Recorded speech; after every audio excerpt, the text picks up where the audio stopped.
I have been taking advantage of this glorious sunshine and getting in whatever I can in between all the other jobs I have to do. And I just want to share with you this week what I have been doing in the garden, catch up, and then a little bit, just a bit for now, for starters, on COP26.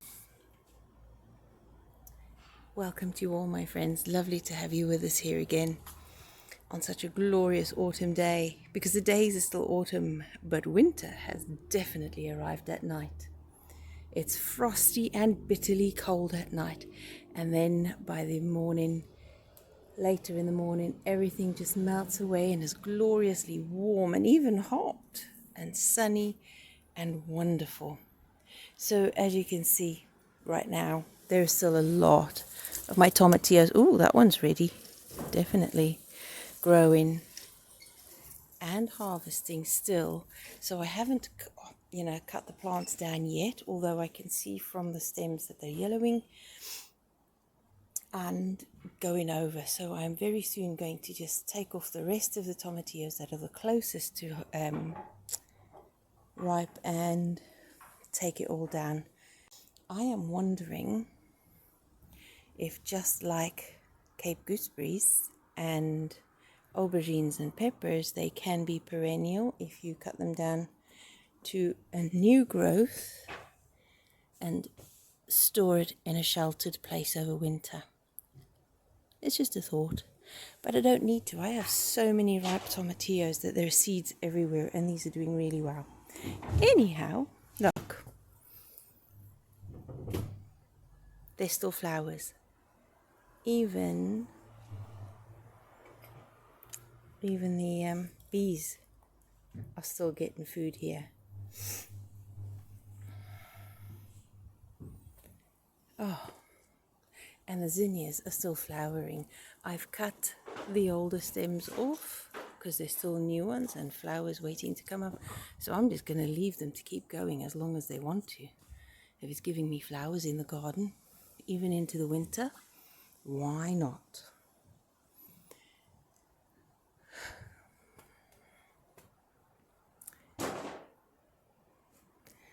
The ochre I still haven't dug up yet. I have not trusted that they're ready yet. I'm going to leave them until the frost gets the leaves. Still got some chard to harvest there. And I've taken all the seeds from the Russian kale and the chard, along with the other kale that has been drying. The seeds from that kale there has still dry because it's been out in the rain over the past few weeks, but the others have already dried. I'll show you that in a second. These are the seeds that I've harvested from the Russian kale. I'm not going to be growing them next year because my favorite kale to grow is the curly kale, but these will do perfectly fine for growing microgreens and sprouting through the winter. And I'm really grateful that we've got this, that I harvested from all of those that were hanging over here drying. And I think I've saved quite a little fortune by growing my own seed. And I know that they grow because those that have fallen on the path next to the bed have sprouted and grown. So them I can pinch out and put in the potting shed and grow through the winter in there. Grow your own seed. As long as you sowed organic seed to start with, you can save your seed and it will grow according to the plant that you planted in the first place and got the seeds from. If it's a hybridized seed, you may not get exactly what you planted. And all the chard seeds, I have enough to last for years, but it's not going to because I'm going to sprout them for microgreens. Parsnips are looking a bit sad. I think I need to thin them out a bit. In the front garden, I have been equally busy. I'll show you that in a minute. Even the yacon is still growing, finally coming up nicely there. And I'm just going to leave that until the frost gets the tops, but cover the ground so the frost doesn't get to the tubers, and I'll harvest them as soon as I can. This has been this week's harvest, if you can see in the sunshine. I harvested the last of the grapes, absolutely delicious, seeded, so they're not going to I'm not going to use them for anything but eating. Absolutely delicious, very sweet.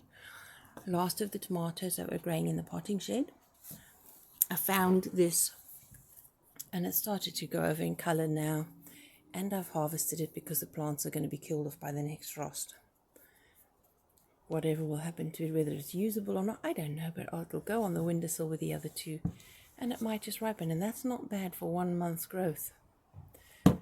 Tiny little one, single portion. It's fine if it matures and goes nice on the windowsill. And then our harvest of Jerusalem artichokes. I've left the rest in the tub in the front. I'll show you that in a minute. So yeah, this is a crop. We don't really have a taste for Jerusalem artichokes. We've tried them before, and it's an acquired taste for our family. However, I am determined to get used to Jerusalem artichokes and find a way of cooking and using them that would be very tasty and easy for us, because I don't have a huge amount of time for blanching, freezing, even for fermentation. There are some things I've been fermenting, but fermenting is hit and miss. And then there's the place to store it, a proper place for ferments to store so that it's in the right conditions. So, if I could find a recipe for Jerusalem artichokes that actually make it palatable or even enjoyable, then I will keep growing it, because it's virtually a no-care crop. You stick it in and you leave it be, and even at harvest time you don't really have to harvest. You can leave it in the ground over winter and just dig up what you want as and when you want it. So it's a good crop to grow. If you've got a space in your garden, you can have a patch for your Jerusalem artichokes and just leave them in. I don't have that amount of space to dedicate to it. So I keep it in a very big pot in the front garden, and I'll show you that in a second. But for now, I am just enjoying what we've harvested. So after taking, sorting all the seeds out and taking them out of their pods in that clip, and afterwards is left these lovely sprays. And I thought, instead of just sticking them straight in the garden or chopping them up in the compost, what could I do with them? And I thought, if I made a swag to go between these chandeliers, and I'll wrap the solar powered fairy lights around them, and that'll be an autumn winter decoration under the veranda here. And so it's given me a few ideas for that. Right, we're in the front garden now, which is my forest / cottage garden. Let's just call it a cottage garden. I have done a bit of tidying up. You see the teasel has gone from there. I've chopped it down. I've left the new plants that would normally come up for next year, but them I will continuously harvest for the leaves. I don't really want it to grow in the garden again. We haven't had any goldfinch come in to look for the seeds, so instead I'm just going to keep using that as a continual crop for compost. I have chopped and dropped loads of stuff here to keep the ground covered and protected for the winter, and I have put my memorial roses that were in memory of my brother over there. So the ground is absolutely covered with strawberry plants, and I'm just going to leave it like that until we transplant them next year, because they're keeping the ground covered and protected. I have put the hazel bush in its pot. I've just plonked it there for now. I think I will at some point put it in the ground, but we first need to build a fence along this wall. And then we'll have hazel in there that we could coppice, both for firewood and as it gets a bit bigger. We'll keep it to a manageable height, but hopefully we'll get some nice thick trunks on there to use for whittling as well. My yellow magnolia that was gifted to me by a wonderful friend, I have temporarily sunk the pot into that tube, and it'll stay there until next year when I will put it in the ground. because I'm thinking of replacing this jostaberry. It doesn't do very well there, and it gets decimated every year by the gooseberry sawfly. So the jostaberry is going to go, and instead I am going to put the hazel there. I don't know if it's such a great idea, but we'll think about it. And then the magnolia, probably somewhere around over there, because there is my elderberry bush. It's a small one. It's struggling there. It might need to come out into more sunshine. But you know, and I've kept buddleia to a manageable height. And this is where I have left many of the Jerusalem artichokes that I didn't want to use and just keep it going in the ground. It can stay in that tube. This little patch gets the sunshine from my left, because that's the south facing behind me to my left, and it gets that. So let's hope it gets enough sunshine, and when there is enough sunshine and there's enough soil for it and it's kept watered as it should, you know, if it's not drying out too much, you will get beautiful yellow flowers. I've shown you that in a video in the past. Everything has sorted, and look at that. I don't know what that is, but it's from the bark chips, and you can still see mycelium if you just move it. So this is my woodland corner. Some of the fern is still growing. The hosta has gone over. So we're waiting for this lovely protected sheltered bit. I'm going to get some Solomon seal in here as well. More chop and drop, covering the soil, protecting it from all weathers. And look at those. Most people's fuchsias have gone over already. And this I thought was dead. And it came back, I told you, earlier this year, in the summer actually. And look at it. It's gorgeous. In November I have beautiful, gorgeous little fuchsia. So pretty. And the herbs are still going. There's still lots of herb robert fresh and salad burnet. Everything is doing what it should without any care. Even the lady's bed straw. And still in November, beautiful passion flowers. Enjoying the sunshine. Wisteria finally starting to go over for the winter and showing some beautiful yellow. So I am chuffed with this front garden. So there you go. An autumn, late autumn garden, still producing, whether it be flowers, herbs, even food. So I'm very happy with that. And I'm wondering, as this week we've been talking about COP26 and all the things people are talking about with the environment, saving the planet, saving society, all those different topics covered, the glimpses of the news reports on the subject. And I can never watch for very long, because it just infuriates me how people get so angry with each other. There's a them and us attitude. There's an idea that saving the planet has to be separate from the economy. It cannot be mixed. One cannot, you can't have one with the other. People are being bitter towards each other in their ideals. And there are some pretty stupid ideas of how to go about doing a lot of stuff to do with becoming greener. And they're talking about businesses.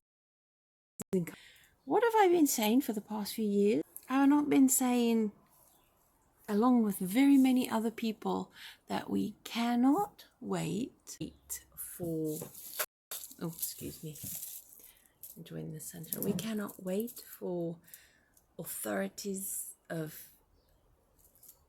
local government, national government, world governments, businesses, organizations, We can't wait for them to sort these things out. They can never agree between them.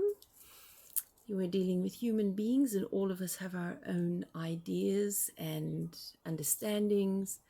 I think, as I've been saying for many years, it has to be an individual effort. All of us have to do all that we possibly can that is within our power, educate ourselves along the way. There are so many people. If you just go on the internet and look for people trying to live a greener life, a more natural life, you can still do it in the 21st century without sacrificing some of your technologies. There is going to be some offsetting to have to do in finding appropriate technologies and greener ways of using and creating them. Yes, they're talking about improving public transport, improving building regulations and social housing and retrofitting old houses. Those are all going to cost a huge amount of money. I don't know where they think they're going to get it from. They do a very good job of robbing Peter to pay Paul, so to speak. So while they are figuring all of these lofty ideals of by when they're going to achieve it, we can't wait for them. And so with that in mind, as you know, here at Blue Garden Cottage, we try all sorts of little ways to do things greener, to be more conscientious of the way we do things, how we do things, what we're doing. And we're just going to continue to do that and try more consciously to include greener options for every choice that we make, whether we're going to the shops for our groceries, growing what we're growing in our garden. We've already made a start. I think if you look at your own home and your own gardens, your own life, you're going to be surprised at what you find, that you're already actually moving towards something greener. And it's that old saying of just do one thing. It's become a slogan over the past few years with a number of companies actually, and movements to say just do one thing. While yes, one thing on its own is not going to change the situation, it's not going to save the planet or us, but it's one step. Take one step at a time and then improve on that step. It's like when you have a clear out of your house and you want to stay on top of it so you don't have to do another one later because it just gets into the same mess over and over again. So you clean one room and then the next day you go over that room for just a few minutes because of course it's already in order. It'll only take a few minutes to rush through the general tidy up of that room, and then you do the next room, and then the following day you do those same 2 rooms again, 5 minutes in each room, and then move on to the next clear out until you've got it all done. Well, that's one way of doing it anyway, but one step at a time, one avenue in your life at a time, and then consistently live each of those principles. There is something we could do every day, and it's up to us individuals. There's so many things going on right now at the same time, and I've seen people, especially with the COVID vaccines, behave in totally just the extreme opposite of unified, the extreme opposite of respecting people's freedom, either to choose to have the vaccine or not. Whether you're pro or anti doesn't matter. We need to respect each other's freedoms and choices, even if they don't behave or think or do the same as we do. If they don't do things the way we'd like them to, it doesn't matter. We respect their freedom because we want our own freedom. We cannot have our own freedom and trample on the freedom of somebody else regardless of the consequences. So while we're being green or trying to go on this journey of trying to fix things up ourselves, our individuals, Don't trample on the freedom and the right of somebody else to do totally the opposite. Just do what you feel is right, and hopefully along the way people will follow. People will see the improvements, and they might come along with us if we do it right. But contention never wins anyone over. It is against human nature to be forced to do anything. So that's my little rant. Sorry. It's been getting on my nerves that people have been treating each other so badly. Instead of putting labels on people, be a good neighbor. Be a considerate, caring, and kind neighbor. Offer to help. If they refuse, that's fine. Just do it yourself. Let them see the benefits and get curious. And don't lecture, don't preach. It's not something that's going to fix itself. We can't fix it overnight. Just do your best. Consciously and with effort. Not a, oh well, by the by thing.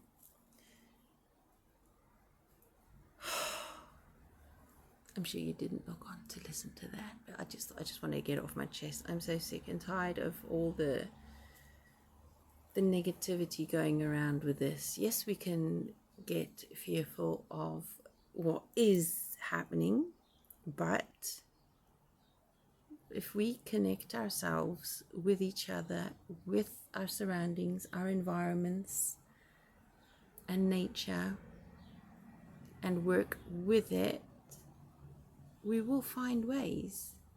If we do it because we want to and because we love our homes, our families, our neighbors, our communities, if we love ourselves enough to want a beautiful place to be in, a place that sustains us and keeps us, and that we can look after it in return. It's literally a mutual caring relationship should be between us and our environment and all of nature. We were created to live in connection with each other, benefit each other, not to just plunder.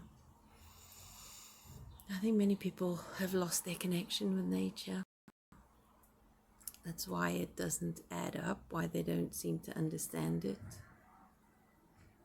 But anyway, I'm rambling. I need to get finished with this video now and get on with my own green agenda in preparing our meals from scratch as often as possible, enjoying this beautiful sunshine, transplanting all those strawberries that I dug up from the orchard circle there. But I think that'll have to wait. I need to get this video out to you all, dry all these seeds, enjoy these lovely grapes. Yeah.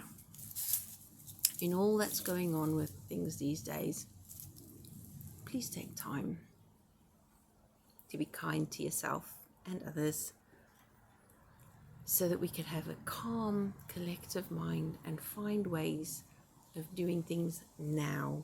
Don't wait for those who are in so-called power to make the decisions and to pass laws and to appear like they're doing something when really they're just shuffling around. Do you remember that TV sitcom, a British one, called Yes Minister?